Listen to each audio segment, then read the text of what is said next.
स्वागत है आप सभी लोगों का हमारे YouTube चैनल स्टार GSM में। हम लोग अपने इस चैनल के माध्यम से पॉलिटी विषय पे बातचीत कर रहे थे और पॉलिटी विषय में इसके पहले जो मैंने अपना क्लास का संचालन किया था वो भारतीय संविधान के भाग 2 अनुच्छेद 5 से 11 से संबंधित यानी कि नागरिकता से संबंधित सारे मुद्दों पे मैंने बातचीत किया था। आज जिस क्लास का संचालन हम लोग करेंगे वो भारतीय संविधान के भाग 3 यानी कि मौलिक अधिकार जिसका उल्लेख संविधान के अनुच्छेद 12 से 35 में किया गया है, इससे संबंधित मुद्दों पे हम लोग बातचीत करने वाले हैं। मौलिक अधिकार से संबंधित मुद्दों को अगर देखा जाए तो इसमें आपके प्रतियोगी परीक्षाओं को ध्यान में रखते हुए किस स्तर के सवाल एग्जामिनर पूछता है, उन सारी बिंदुओं पे मैं आपसे बातचीत करने वाला हूँ। क्लास का संचालन करने से पहले हम आपसे ये कहना चाहेंगे कि अगर अभी तक आप हमारे YouTube चैनल को सब्सक्राइब नहीं किए हैं तो प्लीज आप अभी चैनल को सब्सक्राइब कर लीजिएगा, बेल आइकन को प्रेस करिएगा, वीडियो को लाइक करिएगा और ज्यादा से ज्यादा वीडियो को शेयर करते रहिएगा ताकि आप लोगों के इस सहयोग से हमारी बढ़ती हुई मनोबल आप लोगों के भावी प्रतियोगी परीक्षाओं को ध्यान में रखते हुए पूरी गुणवत्तापूर्ण कंटेंट अपने YouTube चैनल के माध्यम से आप तक निरंतर उपलब्ध करवाता रहूं। मैं चलता सीधे अपने टॉपिक पे और हमारा जो टॉपिक है वो है मौलिक अधिकार जिसका उल्लेख भारतीय संविधान के भाग 3 और देखा जाए तो अनुच्छेद 12 से 35 के बीच में किया गया है। मौलिक अधिकार को अगर हम लोग समझते हैं तो ये मौलिक अधिकार क्या है, अगर इसको देखा जाएगा तो हमारे संविधान में जो व्यक्तियों के व्यक्तित्व के पूर्ण विकास करने के लिए व्यक्ति जो है उन व्यक्तियों के व्यक्तित्व में पूर्ण रूप से विकास करने के लिए इन मौलिक अधिकारों की व्यवस्था किया गया है ताकि व्यक्ति एक गरिमामय जीवन को व्यतीत कर पाए। व्यक्ति के जीवन में गरिमापूर्ण जीवन, उनकी जीवन सार्थक हो, गरिमापूर्ण हो, इसको ध्यान में रखते हुए मौलिक अधिकारों का उल्लेख किया गया है या प्रावधान किया गया है ताकि जो व्यक्ति है वो अपने आप को संरक्षित रख पावे, उसके व्यक्तित्व पे किसी तरह की कटाक्ष नहीं आनी चाहिए। यानी कि मौलिक अधिकार को देखा जाए तो मौलिक अधिकार का जो उल्लेख किया गया है ये सीधे सीधे कहता है संविधान के माध्यम से कि जो FR है, FR यानी कि फंडामेंटल राइट, मैंने FR करके लिखा है, जो मौलिक अधिकार है यानी कि FR फंडामेंटल जो राइट है, ये देखा जाए तो सरकार के हितों के लिए ये नकारात्मक पहलू का काम करता है। सरकार जो है उस सरकार को कहता है, मौलिक अधिकार ये कहता है कि सरकार जो है वो सरकार कुछ इसके खिलाफ यानी कि 12 से 35 के खिलाफ कोई कदम नहीं उठा सकती है, ये बात कहता है मौलिक अधिकार। इसीलिए सरकार के हित के लिए मौलिक अधिकार को नकारात्मक श्रेणी में रखा गया। मौलिक अधिकार जहां सरकार के हितों को नकारात्मक श्रेणी में रखता है, वहीं पे व्यक्ति और नागरिकों को ध्यान में रखते हुए कहा गया है कि सरकार जो होगी वो उनके सकारात्मक पहलुओं को ध्यान में रखते हुए कोई फंडामेंटल राइट के तहत कानून का निर्माण करेगी। यानी कि सीधी सीधी ये बात कह रहा है कि नागरिकों के हित के लिए तो ये सकारात्मक होगा, लेकिन सरकार के लिए सीधे नकारात्मक पहलू पे बात करता है। तो फंडामेंटल राइट को आपको याद रखना है कि सरकार के लिए क्या है, नकारात्मक है, सरकार इसके खिलाफ कोई कदम नहीं उठा सकती है। और सरकार अगर इसके खिलाफ कोई कदम उठाती है जो फंडामेंटल राइट का वायलेशन करेगा, जो मौलिक अधिकार का उल्लंघन करेगा, तो इसके लिए भी अभी हम लोग आगे पढ़ेंगे। संविधान में ऐसा प्रावधान किया गया है जिसके वजह से हमारी सर्वोच्च अदालत जो है वो फंडामेंटल राइट को या उच्च अदालत, उच्चतम न्यायालय या सर्वोच्च न्यायालय जो है वो मौलिक अधिकार के हनन से संबंधित मुद्दों पे एक्शन ले सकती है। इस तरह की बात हमारे फंडामेंटल राइट में है। यानी कि फंडामेंटल राइट को कहा जाए सीधे सीधे कि ये नकारात्मक पहलू है, सरकार के लिए सीधे सीधे नकारात्मक पहलू का काम करता है, यानी सरकार इसके खिलाफ कोई काम नहीं कर सकती। फंडामेंटल जो राइट है वो सामाजिक राजनीतिक न्याय को भी प्रदान करता है। सामाजिक राजनीतिक न्याय को प्रदान करते हुए हमारा मूल अधिकार एक राजनीतिक लोकतंत्र की स्थापना करता है। यहाँ आर्थिक न्याय की बात इसलिए नहीं किया गया है क्योंकि फंडामेंटल राइट जो होता है वो याद रखना आपको, वो न्याय योग्य होता है। फंडामेंटल जो राइट होता है वो न्याय योग्य होता है। अगर न्याय योग्य का मतलब ये हुआ कि अगर इसके अंदर दिए गए जो शर्तें हैं उन शर्तों को सरकार के द्वारा या किसी संगठन के द्वारा या किसी निकाय के द्वारा अगर उल्लंघन किया जाता है या व्यक्तियों के द्वारा उल्लंघन किया जाता है तो अनुच्छेद 32 सुप्रीम कोर्ट और अनुच्छेद 226 हाई कोर्ट के पास इतना पावर आ जाता है कि वो फंडामेंटल राइट के द्वारा किए गए जो उल्लंघन भरी बातें हैं उनको अवैध घोषित करने की ताकत रखती है। यानी कि राजनीतिक न्याय यहाँ इसलिए दिया गया है, राजनीतिक न्याय आर्थिक न्याय की यहाँ बात नहीं किया गया है, वो इसलिए नहीं किया गया है क्योंकि समाज में बहुत ज्यादा आर्थिक स्तर से देखा जाएगा तो डाइवर्सिटी दिखाई देता है हमारे भारत देश में। कोई अमीर से अमीर है, कोई गरीब से गरीब है। अगर हम यहाँ पे आर्थिक न्याय की भी बात अपने फंडामेंटल राइट में कर देते हैं तो कल्पना करिए हमारे भारत की स्थिति क्या होती। मान के चलिए कोई अमीर का लड़का है जो एरोप्लेन से घूम रहा है, जो हवाई जहाज से घूम रहा है, और कोई गरीब का लड़का है जो रिक्शा से घूम रहा है, रिक्शा भी सही ढंग से उसको नसीब नहीं हो पा रहा है। अगर ये हम आर्थिक न्याय की बात कर देते तो हर रिक्शा चलाने वाला व्यक्ति सुप्रीम कोर्ट या हाई कोर्ट में जाकर चुनौती दे देता कि हमारा जो लड़का है वो रिक्शा के लायक भी नहीं है और अमीर घर का जो लड़का है वो प्लेन से घूम रहा है। सुप्रीम कोर्ट के पास जब ये बात जाता तो सुप्रीम कोर्ट सीधे सरकार को निर्देश देती कि आपने मौलिक अधिकार में आर्थिक न्याय की बात किया है, इसलिए गरीब के लड़के को भी आपको उपलब्ध करवाना पड़ेगा हवाई जहाज। और ये काम हमारी सरकार हर किसी को अगर करने लगे तो हमारे राष्ट्र की एकता और अखंडता बाधित हो सकती है, हमारे राष्ट्र का सर्वांगीण विकास रुक सकता है, हमारे राष्ट्र की जो आर्थिक गतिविधियां हैं उसमें बहुत ज्यादा समस्याएं आ सकती हैं। यही कारण है कि यहाँ आर्थिक न्याय जैसी शब्दावली को नहीं लाया गया। अगर आर्थिक न्याय जैसी शब्दावली को ला दिया गया होता तो कल्पना करिए भारत की स्थिति क्या होती। शायद भारतीय अर्थव्यवस्था जो होता वो पूरा डमाडोल हो जाता। यही कारण है कि आर्थिक न्याय को यहाँ न रख करके सीधे डीपीएसपी में रखा गया है, directive principle of state policy, यानी कि राज्य के नीति निर्देशक तत्वों को। और नीति निर्देशक तत्व जब हम आपको पढ़ाएंगे तो वहां बताएंगे डीपीएसपी जो होता है वो न्याय योग्य नहीं होता, यानी कि डीपीएसपी का अगर कोई शर्त पूरा नहीं सरकार कर पाती है तो कोई भी व्यक्ति अदालत में जाकर इस बात की चुनौती नहीं कर सकता है कि हमारा डीपीएसपी तत्व सरकार लागू नहीं कर पा रही है। तो सुप्रीम कोर्ट भी कहेगा भैया हम क्या करें, हमारे ये क्षेत्राधिकार से बाहर की मुद्दा है। डीपीएसपी में तो सरकार को केवल ये कहा गया है कि वो ज्यादा से ज्यादा प्रयास करे कि गरीबों के पास भी संसाधन दे, गरीब बच्चों को भी शिक्षा उपलब्ध करवाए, उनको रहने के लिए आवास दे, खाने के लिए भोजन की उपलब्धता कराए, ताकि वो भी अपने आप को विकसित करें और समाज की मुख्य धारा से जुड़ पाए। यही कारण है कि आर्थिक न्याय को यहाँ न रख करके सीधे उसको डीपीएसपी में रखा गया। राजनीतिक न्याय को यहाँ क्यों रखा गया? राजनीतिक न्याय को इसलिए रखा गया है, मान के चलिए गरीब का लड़का कोई है, अगर वो चाहता है कि हम ग्राम सभा में ग्राम मुखिया का प्रधान जिसको बोला जाता है या गांव की मुखिया जो बोला जाता है उसका चुनाव लड़े, या मान के चलिए वो विधायक सांसद का चुनाव लड़ना चाहता, वो प्रधानमंत्री बनना चाहता, तो एक गरीब लड़के के पास भी राजनीतिक अधिकार को लेकर के हमारा संविधान मौलिक अधिकार के तहत ये कहता है कि उस गरीब लड़के को भी इलेक्शन लड़ने की ताकत होगी। अगर गरीब का लड़का जा करके मत देता है, वोट देता है, अगर वो एक बार बटन दबाएगा तो उसकी वोट की गणना एक अगर की जाएगी तो अमीर से अमीर घर के लड़का भी जाके अगर वोट का बटन दबाएगा एक बार तो एक ही वोट की गणना की जाएगी। ऐसा नहीं कहा जाएगा कि अमीर आदमी अगर वोट डालेगा तो उसका 500 वोट गिना जाएगा, गरीब आदमी जो वोट डालेगा उसकी वोट की गणना नहीं किया जाएगा। या अमीर आदमी ही बड़े बड़े चुनाव को बड़े बड़े पदों पर रह सकते हैं, गरीब आदमी जो होगा वो नहीं रह सकता, ऐसा नहीं कह सकते हैं। क्यों नहीं कह सकते? क्योंकि हमारा संविधान राजनीतिक अधिकार देता है फंडामेंटल राइट से। अगर ऐसा बात हो जाएगा तो हर गरीब लड़का जो होगा वो सुप्रीम कोर्ट या हाई कोर्ट का दरवाजा खटखटा करके ये बात दावा कर सकता है कि हमें जब राजनीतिक न्याय हमारे फंडामेंटल राइट में दिया गया है तो सरकार हमारे साथ इतना ज्यादा मतभेद क्यों कर रही है।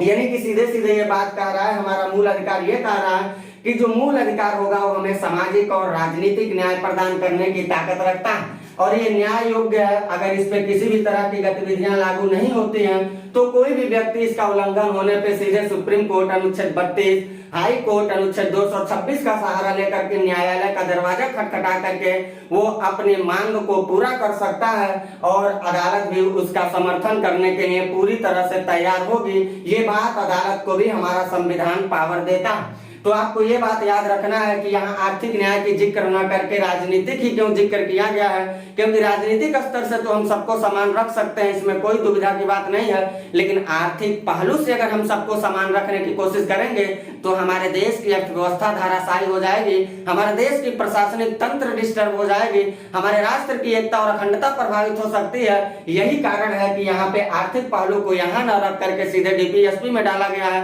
ताकि सरकार ज्यादा से ज्यादा कोशिश करे कि गरीब को भी अमीर बनाए, उनको वेतन दे, उनको काम दे, उनको शिक्षा दे, उनको भोजन दे। इन समस्त पहलुओं को पाकर के गरीब उत्थान करे और वो भी समाज की मुख्य धारा से जुड़ पावे। ये बात आपको यहाँ याद रखना है। जिस फंडामेंटल राइट के बारे में हम लोग पढ़ रहे हैं, अगर इस मौलिक अधिकार को देखा जाए तो इसमें कोई अगर समस्या होती है तो इसमें संशोधन का भी प्रावधान किया गया, लेकिन वो संशोधन याद रखिएगा केवल और केवल संविधान संशोधन प्रक्रिया के द्वारा ही संशोधन किया जा सकता है। साधारण प्रक्रिया तो यहाँ कतई लागू नहीं हो सकती है, इस बात को आप याद रखिएगा।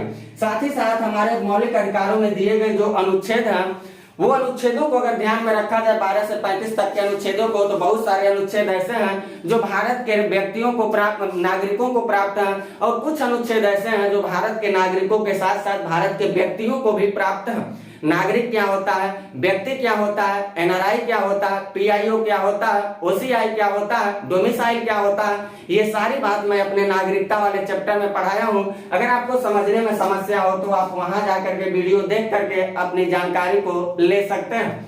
यहाँ हमारा संविधान ये कह रहा है कि अनुच्छेद 15 जो होगा, 16 जो होगा, 19 होगा, 29 और 30 ये केवल और केवल भारत के नागरिकों को दिया गया है, भारत के व्यक्तियों को नहीं दिया गया है। ये बात आप याद रखिएगा। अनुच्छेद 15, 16, 19, 29, 30 जो सीधे सीधे सवाल कईयों बार पूछे जा चुके हैं कि कौन सा मौलिक अधिकार भारत के नागरिकों, केवल भारत के नागरिकों को प्राप्त है, तो आपको कहना अनुच्छेद 15, 16, 19, 29 और 30 जो है वो केवल और केवल भारत के नागरिकों को प्राप्त है। बाकी इसके अलावा 12 से 35 में जितने सारे अनुच्छेद हैं वो सारे अनुच्छेद भारत के नागरिकों के साथ साथ भारत के व्यक्तियों को भी प्राप्त है, यानी कि सारे लोगों के ऊपर वो लागू होता है। भारतीय संविधान का जो भाग 3 अभी हम लोग पढ़ रहे हैं, अनुच्छेद 12 से 35, एक भाग 3 को इन्हीं कार्यों की वजह से मैग्ना कार्टा का नाम दिया गया है, यानी कि नैसर्गिक न्याय की बात करता है। नैसर्गिक न्याय की बात हमारा भाग 3 करता है, जो सीधे सीधे सवाल बनाता है एग्जामिनर कि संविधान का कौन सा भाग संविधान का मैग्ना कार्टा कहलाता है, तो आपको कहना भाग 3 कहलाता है, जो भाग 3 मौलिक अधिकार से ताल्लुकात रखता है। अब एक बात यहाँ ये समझना हम लोगों को, मान के चलिए कि इतनी ज्यादा न्याय देने वाली ये बात अगर आ रही है, तो क्या हर व्यक्ति को जरूरी नहीं है कि जो हमारा मौलिक अधिकार है वो हर परिस्थिति में हर किसी को लागू हो। सपोज करिए हमारा देश कोई विपरीत समस्याओं से अगर चल रहा है, उस समय हमारे देश के नागरिकों को कहा जाता है कि आप थोड़ा सा सामंजस्य स्थापित करिए, अपने आप में भाईचारा को लगाइए। हर परिस्थिति में कोई व्यक्ति चाहेगा कि उसके ऊपर मौलिक अधिकार लागू हो जाए, तो याद रखिएगा हर परिस्थिति में हमारा संविधान इजाजत नहीं देता। मान के चलिए हमारा देश किसी देश के साथ युद्ध कर रहा है, उस परिस्थिति में युद्ध के दौरान हमारा देश ऑलरेडी किसी समस्याओं से ग्रसित हो चुका है, और उस समस्या में अगर किसी व्यक्ति की समानता डिस्टर्ब हो जाती है, किसी व्यक्ति की मान के चलिए धार्मिक उपासना से संबंधित मुद्दों पे डिस्टर्ब हो जाती है, किसी व्यक्ति की शिक्षा संबंधित मामले अगर डिस्टर्ब हो जाती है, तो कोई भी व्यक्ति इस बात का दावा नहीं कर सकता है सुप्रीम कोर्ट या हाई कोर्ट में कि हमारी समानता या हमारी शिक्षा संबंधित मुद्दे जो है वो बहुत ज्यादा डिस्टर्ब हो गए, हम शोषित हो रहे हैं। ये बात नहीं कर सकता है। कब? जब हमारा देश किसी विपरीत परिस्थिति से गुजर रहा होगा तब। यानी कि हम कह सकते हैं कि आपातकाल जैसी अगर स्थिति आ जाती है तो जो मौलिक अधिकार होंगे वो निलंबित कर दिए जाएंगे। निलंबित करने का मतलब ये हुआ कि वो परिवर्तनीय नहीं होंगे, यानी कि उनको लागू नहीं करवाया जा सकता है। यानी कि आपातकाल जैसी स्थिति में अगर हमारा देश गुजर रहा है तो भारत का कोई भी नागरिक या भारत का कोई भी व्यक्ति जाकर के सुप्रीम कोर्ट का दरवाजा खटखटा करके इंसाफ मांगता है, तो सुप्रीम कोर्ट यही कहेगा कि भैया अभी जो मौलिक अधिकार है वो अपना काम करना बंद कर चुका है। जब यह आपातकाल से हमारा देश निपट लेगा उसके बाद हम इस पे सुनवाई करने की कोशिश करेंगे। ये आपातकालीन स्थिति में जो निलंबन किया जाता है, याद रखिएगा 20 और 21 का निलंबन नहीं होता है। बाकी से जुड़ी हुई सारी जानकारी हम आपको आपातकाल या इसके लास्ट में हम नोट करके जो बताएंगे वहां सारी बातों को बताएंगे। यहाँ भी हम केवल संविधान मौलिक अधिकारों की विशेषताओं को ध्यान में रखते हुए आपको बता रहा हूँ। संविधान के प्रारंभ में अगर देखा जाए तो हमारा संविधान जब बना था तो उस समय हमारे भारतीय संविधान में कुल 7 तरह के मौलिक अधिकार थे। याद रखिएगा कुल 7 तरह के मौलिक अधिकारों का जिक्र किया गया था। लेकिन हमारे देश को जरूरत जिस हिसाब से पड़ा उस हिसाब से जरूरत को ध्यान में रखते हुए हमारा देश ने क्या किया, हमारी सरकार ने क्या किया, इसमें संशोधन किया और संशोधन करके एक मौलिक अधिकार जो था संपत्ति वाला उसको निकाल दिया। यानी कि वर्तमान स्थिति में अगर देखा जाए तो हमारे संविधान में 7 मौलिक अधिकार नहीं है, बल्कि आपको याद रखना है 6 मौलिक अधिकारों का जिक्र किया गया। वो 7वां कौन सा मौलिक अधिकार था, वो 5वां कौन सा मौलिक अधिकार था जिसको निकाल दिया गया 6ठा, तो उसको अगर हम लोग समझते हैं 6ठा कौन सा निकाला गया है, अगर उसको हम लोग समझते हैं तो भारतीय संविधान का अनुच्छेद 31 एक ऑलरेडी दिया गया था, जिसमें लिखा गया था संपत्ति का अधिकार था, जिससे लोग अपनी संपत्ति को अपने पास रखना कानूनी तौर तरीके से मूल अधिकार समझते थे। सरकार को मान लीजिए कहीं रोड निकालना है, सरकार को मान लीजिए कि सामूहिक हित के लिए कहीं अस्पताल बनवाना है, कहीं विद्यालय बनवाना है, सरकार को कहीं चैरिटेबल बनवाना है, सरकार को कोई ऐसी संस्था बनाना है जिससे काफी लोगों को हित हो सके, तो सरकार के पास भूभाग आएगा कहां से, सरकार जमीन को लाएगी कहां से, क्योंकि सारी भूभाग जो थी वो संपत्ति के दायरे में थी। हर व्यक्ति अपने संपत्ति को अधिकार को मौलिक अधिकार समझता था। अगर सरकार रोड को चौड़ा करवा रही है ताकि लोगों के आवागमन में समस्या न हो और किसी के घर को गिराने की कोशिश करती थी, तो व्यक्ति सीधे सुप्रीम कोर्ट का दरवाजा खटखटाता था और सुप्रीम कोर्ट ऑलरेडी सरकार को कहता था कि संपत्ति के अधिकार के तहत उसका मौलिक अधिकार है, उसके घर को आप नहीं तोड़ सकते। तो बहुत ज्यादा समस्याएं होती थी। सरकार रेलवे लाइन नहीं बिछा पाएगी, सरकार देखा जाए तो सड़क नहीं बना सकती है, सरकार को देखा जाए कहीं शिक्षा कहीं स्कूल बनाना चाहती है ताकि उस क्षेत्र के बच्चे के अंदर विकास हो, तो नहीं कर पा रहे थे। सरकार चाहती थी हम स्वास्थ्य केंद्र बनवाएं, अस्पताल बनवाएं, तो किसी की जमीन पड़ जाती थी तो वो व्यक्ति सीधे सुप्रीम कोर्ट से का दरवाजा खटखटा के अपनी जमीन को देने से इनकार कर देता था। ऐसी तमाम सारी समस्याएं गुजरने लगी सरकार के सामने, और सरकार इन समस्याओं को ध्यान में रखते हुए उन 31 जो अनुच्छेद 31 बात ये कर रहा था, उनको अधिकार दे रहा था, उस अधिकार को ही समाप्त करने की कोशिश किया और निसंदेह सरकार ने इसमें पूरी तरह से सफलता लिया। यानी कि भारतीय संविधान में देखा जाए तो जो 44वां संविधान संशोधन हुआ था 1978 में, इस 44वें संविधान संशोधन 1978 के द्वारा अगर देखा जाए तो जो संपत्ति का अधिकार था, लोग जो संपत्ति के अधिकार को मूल अधिकार अपना समझते थे, उस संपत्ति के अधिकार को फंडामेंटल राइट से निकाल दिया गया और इसको भारतीय संविधान के अनुच्छेद 300 क में ले जा करके रखा गया और इसको कानूनी या विधिक अधिकार दे दिया गया। कानूनी या विधिक अधिकार की श्रेणी में इसको रख दिया गया। यानी अब सरकार चाहेगी कहीं रोड का चौड़ा करवाना चाहती है, यानी अब सरकार चाहती है कि कहीं हम अस्पताल बनाए, कहीं शिक्षा केंद्र बनाए, कहीं रेलवे लाइन बिछाएं, और किसी का भूभाग अगर पड़ जाता है तो वो व्यक्ति सुप्रीम कोर्ट में अब जाके दावा नहीं कर सकता। अब उस व्यक्ति के पास इतना अधिकार नहीं है कि वो अपनी संपत्ति को अछूत रखने के लिए सर्वोच्च अदालत का दरवाजा खटखटाए। सुप्रीम कोर्ट कहेगा भैया अब ये फंडामेंटल राइट के तहत नहीं है, अगर आपका घर पड़ ही जा रहा है तो कोई समस्या नहीं, जनता के हित के लिए अगर आपका थोड़ा सा भूभाग चला जा रहा है तो जाने दो, इसमें समस्या की क्या बात है, सरकार अधिक से अधिक उसका मुआवजा उपलब्ध करवा देती है। इस तरह के प्रावधान अगर देखा जाए तो हमारे फंडामेंटल राइट की कुछ विशेषताओं के रूप में दिखाई देता। अब हम लोगों को यहाँ ये समझना है कि हमने अभी आपको बताया संविधान के प्रारंभ में टोटल 7 मौलिक अधिकार थे, अभी 6 बचे हैं। एक तो निकाल दिया गया संपत्ति के अधिकार को 44वां संशोधन 1978 के द्वारा, जो संपत्ति का अधिकार था इसको हटा के सीधे अनुच्छेद 300 में कानूनी अधिकार का रूप दे दिया गया। अभी मैंने आपको बताया तो 7 में से एक निकाला गया, 6 बचे, तो वो 6 मौलिक अधिकार कौन है जरा उसको देखते हैं। तो पहला जो है वो है समता का अधिकार, जिसका उल्लेख भारतीय संविधान के अनुच्छेद 14 से 18 के बीच में किया गया। दूसरा स्वतंत्रता का अधिकार, जिसका उल्लेख भारतीय संविधान के अनुच्छेद देखा जाए तो 19 से लेकर के 22 तक किया गया। तीसरा देखा जाएगा तो शोषण के विरुद्ध अधिकार है, शोषण संबंधी अधिकार। शोषण के विरुद्ध अधिकार जो दिया गया है भारतीय संविधान के अनुच्छेद 23 और 24 में उल्लेखित है। चौथा जो है वो धार्मिक स्वतंत्रता का अधिकार है, जिसका उल्लेख भारतीय संविधान के अनुच्छेद 25 से 28 के बीच में किया गया है। पांचवा जो है संस्कृति और शिक्षा संबंधी अधिकार, जिसका उल्लेख भारतीय संविधान के अनुच्छेद 29-30 में किया गया है। छठे नंबर पे जो था वही संपत्ति का अधिकार था, जिसका उल्लेख अनुच्छेद 31 में था, और इसको हटा करके हम लोगों ने अभी आपको यहाँ बताया हटा दिया गया और इसको कानूनी अधिकार दे करके अनुच्छेद किसमें रख दिया गया है, 300 के क में रखा गया है। और कौन से संशोधन भी आपको याद रखना है, 44वां संशोधन याद रखना आपको 1978।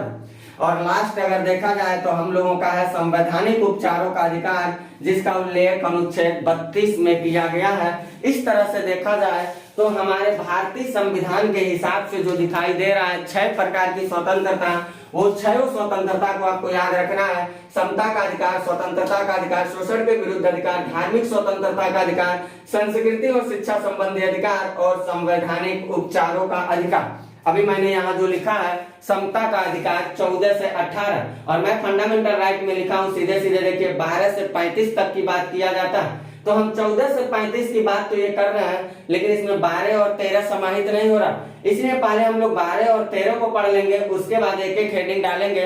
पहले समता पढ़ा जाएगा, फिर स्वतंत्रता, ऐसे करके हर अनुच्छेदों के बारे में हम आपको बताने की कोशिश करते हैं। उससे पहले हम आपको अनुच्छेद 12 और अनुच्छेद 13 पढ़ते हैं, जो इन 6 में हम लोगों को समाहित कहीं नहीं दिखाई दे रहा, क्योंकि समता 14 से शुरू हो रहा है और संवैधानिक उपचार तक जाकर के समाप्त हो जा रहा है। तो 12 और 13 को पहले हम आपको बताने की कोशिश करते हैं, क्या है हमारा अनुच्छेद 12 और क्या कहता है हमारा अनुच्छेद 13। इन मुद्दों पे मैं आपसे बातचीत करता हूँ। भारतीय संविधान के अनुच्छेद 12 को अगर ध्यान दिया जाए तो 12 क्या कहता है, ये सीधे सीधे लिखा है राज्य की परिभाषा।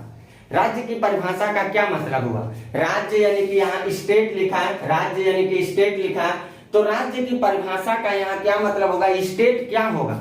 तो यहाँ 12 में ये कहा गया है कि जो हमारी सरकार होगी वो फंडामेंटल राइट के खिलाफ कोई भी कानून नहीं बना सकती है, ये बात इसमें कहा गया है। राज्य की परिभाषा में ये कहा जा रहा है कि जो हमारी सरकार होगी वो मूल अधिकारों के विरुद्ध, यानी कि राज्य जो होगा वो राज्य या स्टेट मूल अधिकारों के खिलाफ कानून नहीं बना सकता है, ये बात कहता है। अब ये राज्य जब मूल अधिकारों के खिलाफ कानून नहीं बना सकता है तो यह राज्य शब्द का मतलब क्या होगा, कौन सा राज्य नहीं बना सकता, उत्तर प्रदेश नहीं बना सकता, बिहार नहीं बना सकता, गुजरात नहीं बना सकता, कि झारखंड नहीं बना सकता। तो यहाँ हमारे संविधान बनाने वाले लोगों ने ये कहा है कि यहाँ जो राज्य की हम बात कर रहा हूँ वो राज्य या स्टेट में कोई राज्य यूपी बिहार नहीं आएगा, बल्कि यहाँ राज्य में वो तत्व समाहित होंगे जो हमारी केंद्र सरकार यानी कि संसद है, जो राज्य विधानमंडल यानी कि राज्य सरकार कहेंगे, जो स्थानीय निकाय है यानी कि हम लोग पंचायती राज पढ़ते हैं लोकतांत्रिक विकेंद्रीकरण में, और कुछ गैर संवैधानिक प्राधिकरण भी भारत में काम करते हैं, जैसे ONGC है, LIC है, सेल है, ऐसे तमाम सारे प्राधिकरण भी भारत देश में काम करते हैं। तो ये जो है केंद्र सरकार जो है, राज्य सरकार जो है, या गैर संवैधानिक जो संस्थाएं हैं, ये राज्य का मतलब कह रही है हमारा संविधान ये है, और ये कोई कानून ऐसा नहीं बनाएंगे जो 12 से 35 का उल्लंघन करेगा। ये बात हमारा अनुच्छेद 12 का रहा। राज्य की परिभाषा को अगर आपको समझना तो सीधे सीधे ये समझिए कि राज्य या स्टेट में ये बात ये कहा गया है कि राज्य या स्टेट में वो लोग समाहित होंगे, हमारी केंद्र सरकार आएगी, राज्य सरकार आएगी, संसद आएगी, राज्य विधानमंडल आएगी, स्थानीय निकाय आएंगे, और साथ ही साथ गैर संवैधानिक प्राधिकरण जैसे ONG, LIC, सेल, ऐसे तमाम सारे प्राधिकरण आएंगे। ये लोग कोई ऐसा कानून नहीं बना सकते हैं जो कानून मौलिक अधिकारों का उल्लंघन करे, ये बात कह रहा है। मान के चलिए, सपोज करिए कि गांव में आप रहते हैं, गांव में क्या हुआ, गांव में सड़क को लेकर के विवाद चला, और सड़क को लेकर के जो विवाद हो रहा है, गांव का जो मुखिया होगा, जो चेयरमैन या जो प्रधान या जो कोई भी होगा, वहां का निपटारा करने के लिए वो तार्किक और संवैधानिक रूप का जो प्रयोग करेगा वो उसके हित में दिया गया। संसद चाहेगी, संसद को क्या कहा गया कि आप केंद्र के स्तर में ऐसा कोई काम करिए जो काम देश के हित के लिए हो और साथ ही साथ मूल अधिकार का उल्लंघन न करे। ये राज्य की परिभाषा हो। राज्य विधानमंडल को ये कहा गया, राज्य सरकार को, कि आप अपने राज्य के हित के लिए काम करिए, लेकिन आपके द्वारा बनाया गया कानून जो होगा वो जनहित के लिए हो, लेकिन वो मूल अधिकार का उल्लंघन न करता हो। ये बात अनुच्छेद 12 का था। स्थानीय निकाय में कहा गया गांव का प्रधान जो होगा या जो भी शहरों का चेयरमैन होते हैं नगर पालिकाओं निगम का, उनको कहा गया कि आप अपने क्षेत्र में कानून का निर्माण करके लागू करिए, लेकिन आपके द्वारा बनाया गया कानून जनहित के लिए तो हो, साथ ही साथ मूल अधिकार का उल्लंघन न करे। ये बात अनुच्छेद 12 का था। या ये तमाम सारे जो गैर संवैधानिक संगठन है इनको भी ये अधिकार दिया गया। तो अनुच्छेद 12 को समझने के लिए हम लोग क्या कहेंगे, हम लोग ये कहेंगे कि राज्य की परिभाषा दे रहा है। राज्य की परिभाषा यानी कि राज्य का परिभाषा का सीधा सीधा मतलब आपको ये समझाना है कि अनुच्छेद 12 ये इजाजत देता है कि जो राज्य होगा वो कुछ ऐसा कानून, कोई भी कानून बनाए लेकिन वो कानून मूल अधिकारों के उल्लंघन ना करता हो। अब राज्य में बातें आया, कौन सा राज्य? यूपी, बिहार, गुजरात। तो संविधान कहा राज्य का मतलब यहाँ यूपी और बिहार से मतलब नहीं है, बल्कि यहाँ राज्य का मतलब ये है कि केंद्र सरकार हो, राज्य सरकार हो, स्थानीय सरकार हो, या जो कोई भी गैर संवैधानिक संस्थाएं हैं, ये लोग कोई ऐसा कानून ना बनाए जो कानून फंडामेंटल राइट का उल्लंघन करता हो। ये बात हमारा अनुच्छेद 12 कहता है, इसको आपको याद रखना।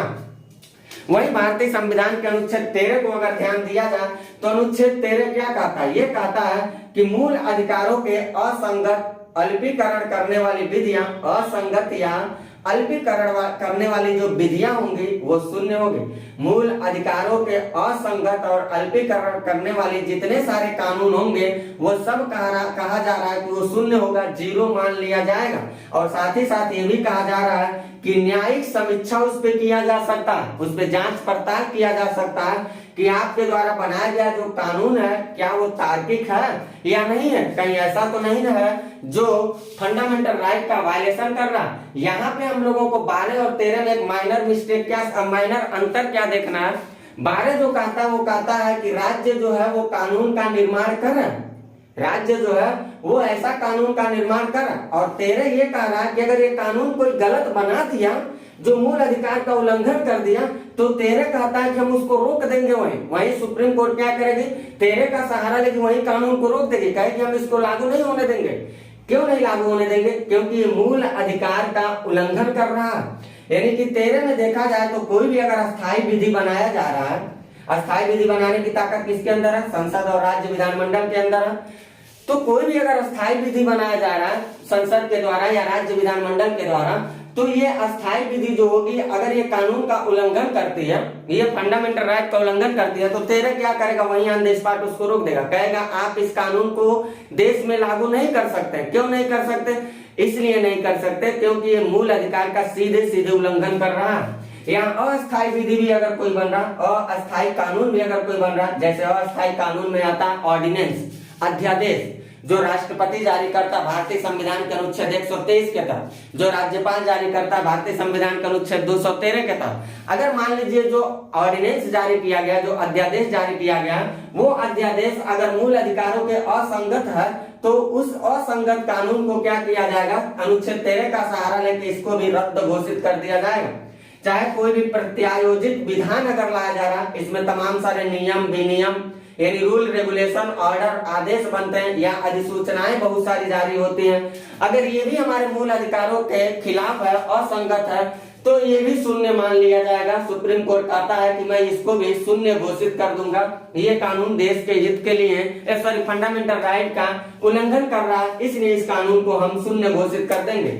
यहाँ मान के चलिए कोई विधि के गैर संवैधानिक अगर स्रोत है, जैसे कोई रूढ़ी है, कोई प्रथा है, ऐसा कोई बात लेकर के कानून ला दिया गया, या समाज में ऐसा प्रचलित है कि हमारे यहाँ बलि दिया जाना चाहिए, ये दिया जाना चाहिए, जादू है, टोना है, टोटका, ऐसे तमाम सारी बातें आती हैं, तो हमारे संविधान कहती है कि जो विधि के गैर संविधायी स्रोत आते हैं, ये अगर मूल अधिकारों का उल्लंघन कर रहे हैं, किसी व्यक्ति की गरिमा को प्रभावित कर रहे हैं, अगर डिग्निटी को वायलेट कर रहे हैं, तो इस तरह के कानून होंगे, इस तरह की जो बातें होंगी उनको भी हम शून्य मान लेंगे। इस तरह की बातें जो होंगी, कानून जो होंगे, सरकार मान के चलिए कोई गांव का प्रधान ऐसा कानून बना रहा अपने गांव में लॉन्च करने के लिए, राज्य सरकार कानून बना रही है, केंद्र सरकार कानून बना रही है, किसी विशेष क्षेत्र को लेकर के कोई अगर मान लीजिए सांस्कृतिक गतिविधि को लेकर कोई व्यक्ति काम कर रहा है, बलि देने का काम है, जादू टोना टोटका का काम है, तो इस तरह के कामों को सीधे सुप्रीम कोर्ट क्या करेगी? असंवैधानिक घोषित करेगी। क्यों करेगी?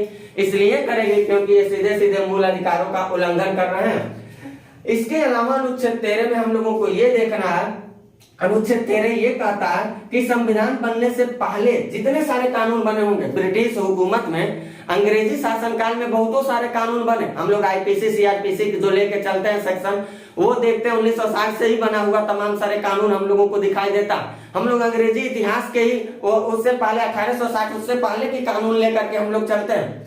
अंग्रेजी हुकूमत की बनाई गई तमाम सारे हम लोग लॉ वाली जो किताब हम लोग पढ़ते हैं, वहां देखिएगा ब्रिटिश हुकूमत की बनाई गई बहुत सारे कानून हम लोग लागू करते हैं। तो हमारा संविधान ये कहता है कि आप संविधान बनने के पहले अगर कोई भी कानून बना है उसको भी आप देश में लागू करिए, हमें कोई दिक्कत नहीं है। लेकिन आपके द्वारा संविधान बनने से पहले का जो कानून लागू कर रहे हैं, अगर वो 12 से 35 का उल्लंघन करेगा तो खैर नहीं है, तो हम उसको लागू नहीं होने देंगे, वो रद्द घोषित कर देंगे। या हमारा संविधान ये कह रहा है कि संविधान बनने के बाद भी अगर कोई आप कानून चाहते हैं देश में लागू करना, तो आप बेशक कानून को लागू करिए, कोई आपको बोलने वाला नहीं। लेकिन आपके द्वारा लागू किया गया कानून अगर देश के हित के लिए नहीं है, यानी कि फंडामेंटल राइट का उल्लंघन कर रहा है, 12 से 35 का उल्लंघन कर रहा है, तो हम उस कानून को क्या करेंगे, अवैध घोषित कर देंगे, उस कानून को लागू नहीं होने देंगे। तो इस तरह की बातें अनुच्छेद 13 में किया गया। 12 और 13 को देखा जाए तो 12 और 13 को आप याद रखिए, बाकी 14 से शुरू हो जाता है समता का अधिकार। तो यहाँ से जो बातें होंगी, ये बातें हम आपको अपनी अगली क्लास लेके आएंगे, जहाँ समता का अधिकार पढ़ाएंगे। दूसरी क्लास में हम आपको स्वतंत्रता का अधिकार और शोषण का अधिकार पढ़ाएंगे। तीसरी क्लास में हम आपको धार्मिक स्वतंत्रता और संस्कृति शिक्षा संबंधी अधिकार पढ़ाएंगे। और चौथी जो क्लास लेकर आएंगे उसमें हम आपको संवैधानिक उपचार बताएंगे। इस प्रकार हम अपने पूरी मौलिक अधिकार टॉपिक को देखा जाए या मूल अधिकार टॉपिक को कंप्लीट करेंगे। इस तरह से पूरी तरह से कंप्लीट करेंगे। इतनी सारी बातों को आप चाहें तो इतनी सारी बातों को आप समझने के लिए और अपने प्रतियोगी परीक्षाओं को ध्यान में रखते हुए इसका ले सकते हैं आप स्क्रीनशॉट। बाकी आप लोग मेरा भी साथ देते रहेगा, ताकि हम पूरी हौसलाओं के साथ आप लोगों के बीच अपनी गुणवत्तापूर्ण कंटेंट को लेकर के आपके समक्ष उपस्थित होते रहें। और आप लोग इसके लिए हमारे चैनल को ज्यादा से ज्यादा शेयर करते रहेगा। अगर आप सब्सक्राइब नहीं किए हैं तो अभी सब्सक्राइब कर लीजिएगा, बेल आइकन को प्रेस करते चलिएगा, वीडियो को लाइक करिएगा। और मिलता हूं जब मैं अपनी अगली क्लास में, वहां इसी मौलिक अधिकार से संबंधित मुद्दों पे आपसे बातचीत करूंगा, जहां हमारा टॉपिक होगा समता का अधिकार, यानी कि भारतीय संविधान के अनुच्छेद 14 से लेकर के 18 तक की बातों पे मैं आपसे बातचीत करने वाला हूं। तब तक के लिए लेता हूं मैं आपसे इजाजत। Bye, best of luck.